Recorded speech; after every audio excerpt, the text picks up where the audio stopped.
Hello once again, everyone. Here we are with the review of issue 97. So let's get started. First, we're going to talk about the Geonosian Starfighter. Fast, agile, and at just under 10 meters long and only a couple meters across, considerably smaller than any comparable Republic craft. The Nantex-class territorial defense starfighter was a tricky and dangerous opponent. Making matters worse was that the Republic was effectively meeting this foe blind. As they were flown only on Geonosis and only by Geonosians, the Republic's knowledge of the craft relied on what little was recorded from the chaos of the first battle of Geonosis and on guesswork.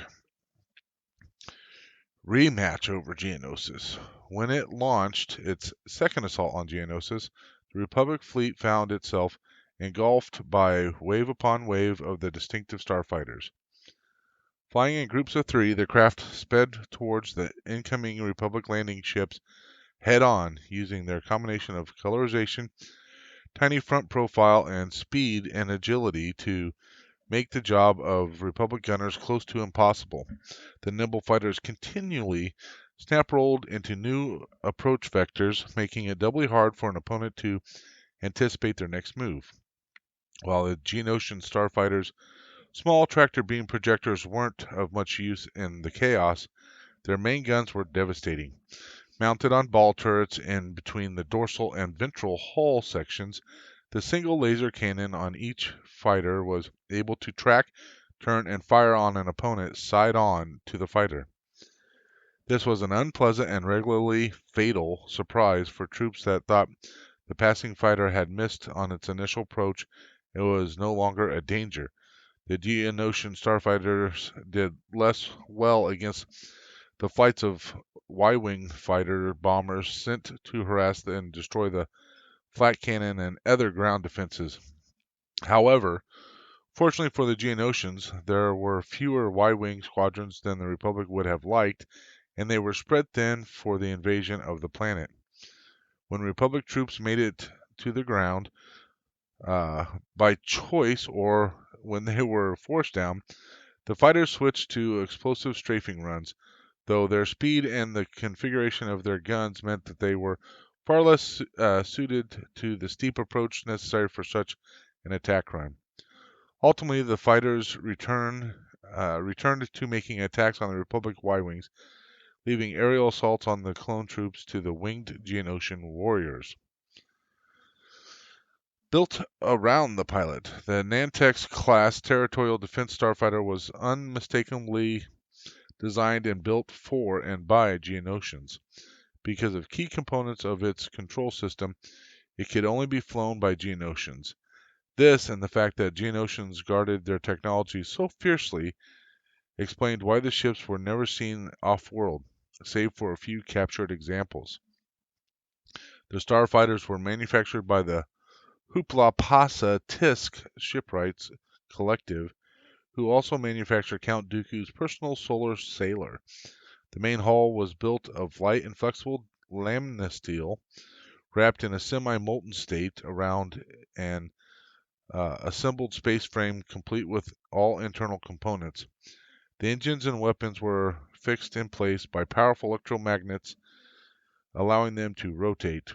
With the engines, this helped to give the ship impressive agility, while the ball turret could fire off axis to surprise the enemy.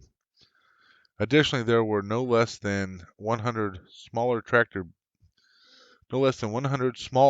beams and repulsor generators spread along the edges of the needle-like hull sections.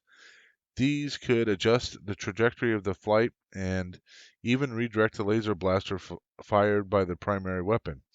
Of course, with the engine and laser cannon being magnetically mounted, they could both be easily swapped out for repairs or maintenance, or to be replaced with something more suited to the task at hand. One of the things that over here this talks about is that the Geonosians that flew them were specifically bred. So it says the pilots of the Nantex Starfighter were from a special caste of warriors bred for flying the ships. Additionally, each was, from birth, wedded to the systems of a specific fighter. This allowed both ship and pilot to grow together, giving a significant boost to combat performance. So that's pretty interesting. Ambush fighter patrolling the asteroids. The asteroid field around Geonosis was the Nantex class's primary hunting grounds.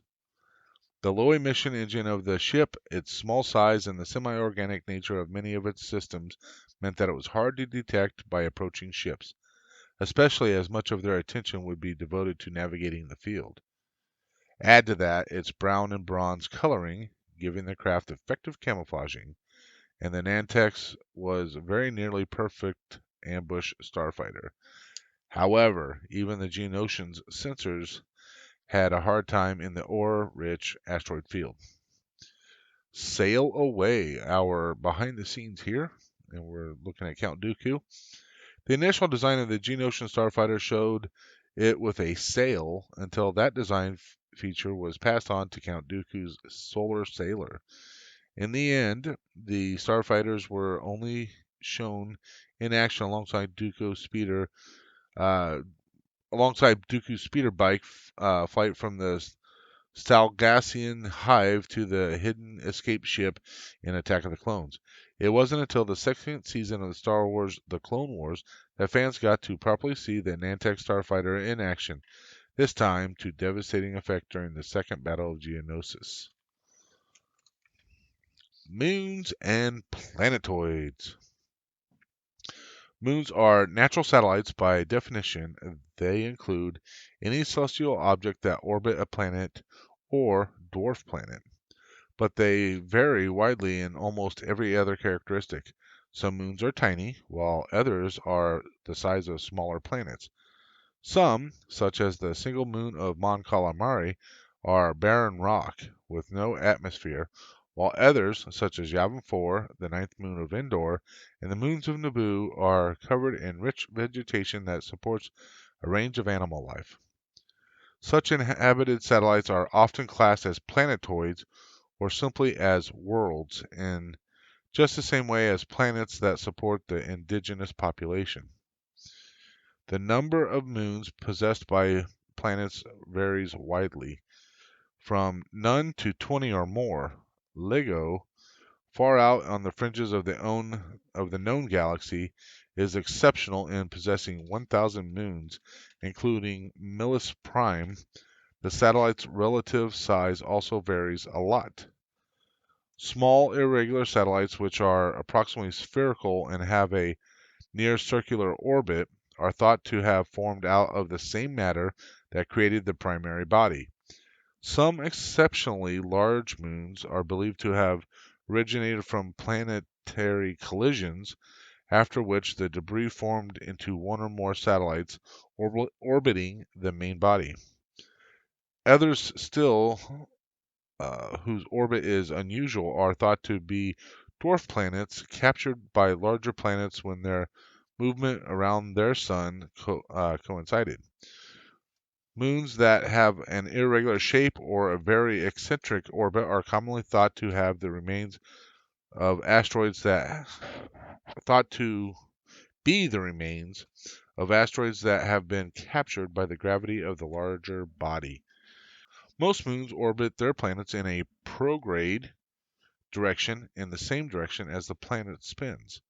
This is usually because they formed in the gravity field of the planet while the planet was coming into being, but it can also be because an object was captured when it approached a planet that was spinning away from it. Exceptions, which orbit in the opposite retrograde direction, will have approached a planet that was spinning towards it. Normally, moons orbit their primary planet perpendicular to the equator, although there are exceptions there too. Also, most moons' rotation is tidally locked, which means that the same side always faces the planet. A natural gravitational effect makes a tidally locked planet revolve once on its axis in exactly the same time it takes to orbit its partner. Um, So that's why our moon always seems to be facing us with the same side. It actually is rotating, but because it goes around the Earth one full day, it takes one full day to rotate. So we always see the same side. Where a planet has a larger satellite, its gravity can be powerful enough to cause matter on the surface of the primary to bulge in its direction. This is most noticeable when the planet has substantial oceans, as these are easily displaced by the gravitational pull. This causes a tidal ebb and flow as the moon pulls the water in one direction, then the other. In return, the planet's gravity has an effect on its satellites, but a much larger one, and some moons are geologically unstable, with tectonic and volcanic activity powered by tidal friction, an effect that dissipates the orbital and rotational energies as heat. Within the moon's interior or surface ocean, the legends told of moons on which such disabling forces were so strong the colonists built their homes on floating cities to protect them from persistent ground quakes. Conversely, the single moon of the waterworld of Priya was said to cause 2 tidal cycles per day, as well as tectonic activity causing an ice age every 10 millennia. We're going to talk about habitable moons here. We're just going to backtrack just a smidge.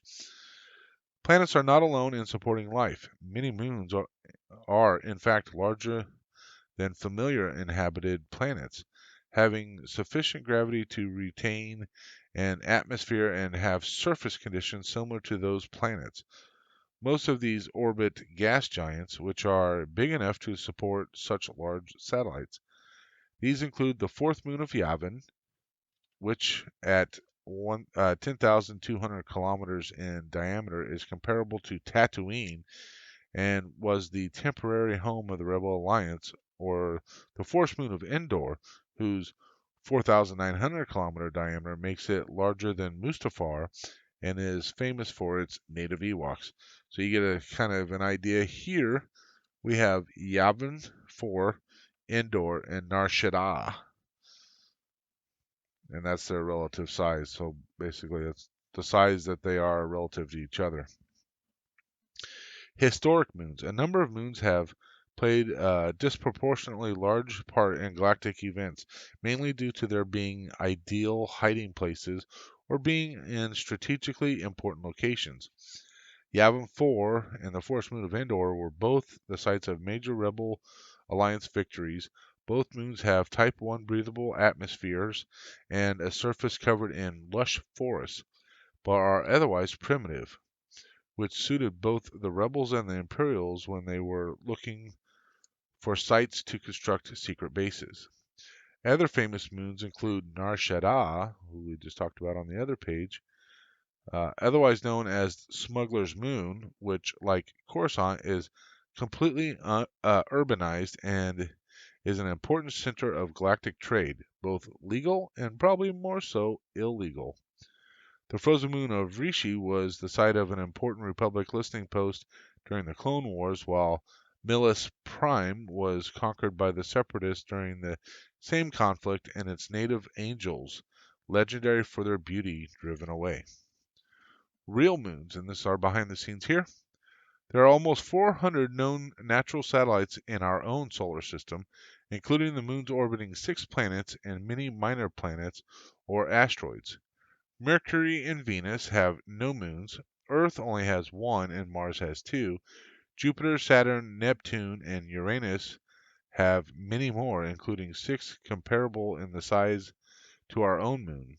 The Earth and its moon are unique in being much closer in size than any other planet-moon combination.